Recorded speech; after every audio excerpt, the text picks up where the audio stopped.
اعوذ باللہ من الشیطان الرجیم بسم اللہ الرحمن الرحیم۔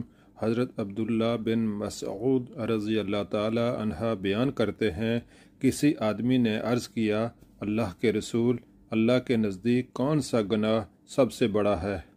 آپ صلی اللہ علیہ وآلہ وسلم نے فرمایا، یہ کہ تو اللہ کا شریک بنائے حالانکہ اس نے تمہیں پیدا فرمایا۔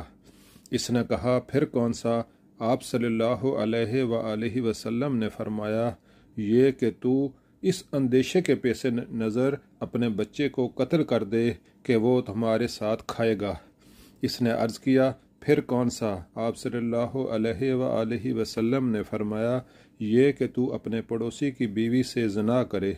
اللہ نے اس مسئلے کی تصدیق میں یہ آیت نازل فرمائی، اور وہ لوگ جو اللہ کے ساتھ اور معبودوں کو نہیں پکارتے اور جس کے قتل کرنے کو اللہ نے حرام قرار دیا ہے، اسے نہ حق قتل کرتے ہیں اور نہ ہی وہ زنا کرتے ہیں۔